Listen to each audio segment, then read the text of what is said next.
Guyana holds a general election on Monday. Politics in the small South American nation have long been contentious, with the two leading political parties drawing their support from two distinct racial groups.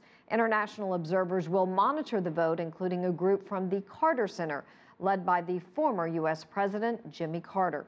Guyana is a former British colony on the Caribbean coast of South America. It is the only nation in South America where English is the official language. CCTV's Stephen Gibbs is in the capital, Georgetown, where he had an opportunity to speak to former President Jimmy Carter. Well, here we are in Guyana, which historically has had very contentious elections with two political parties divided along racial grounds. What is your assessment of how it's going so far? The outcome is unpredictable, but I think everyone in Guyana is dedicated to trying to have a peaceful process. And of course, the role of the international observers is not to interfere, but to observe and try to encourage the winners and the losers to accept the results of election graciously and peacefully. This isn't just a potential milestone for Guyana, it's also for the Carter Center, your 100th election that your team has monitored.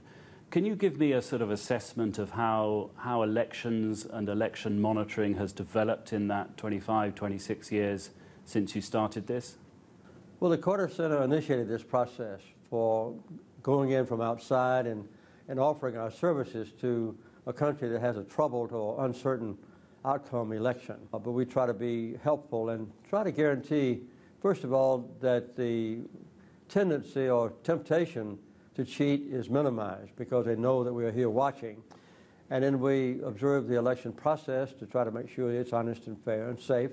And then afterward, we stay here for several weeks and we analyze the process that has just been conducted and make recommendations to improve the next election. One of the other things that's happened in the last 25 years is that, particularly in this region we are now in South America, is a lot of people say that the influence of the United States is waning.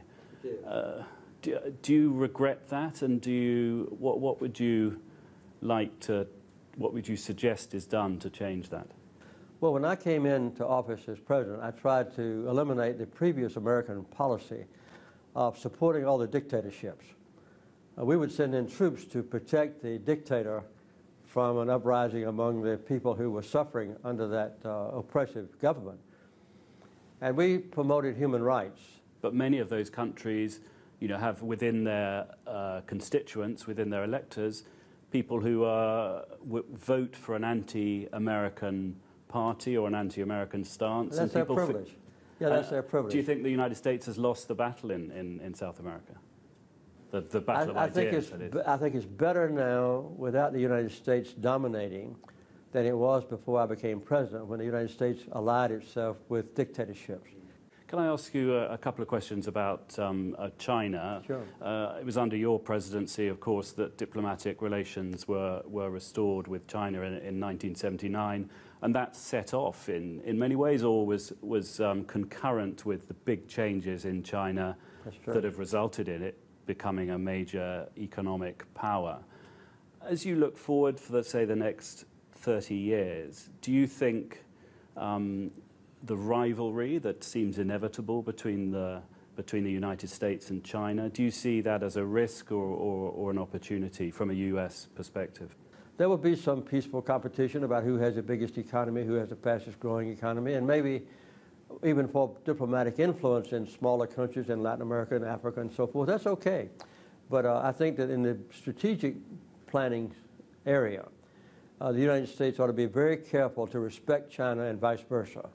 And we ought to take every opportunity, whenever possible, to cooperate with each other. You've met Xi Jinping, the Chinese president, on 4 occasions. How do you assess his leadership style, and in what direction do you think he may be taking China? I knew Deng Xiaoping intimately and well and respected him. He was a very powerful leader, as you know.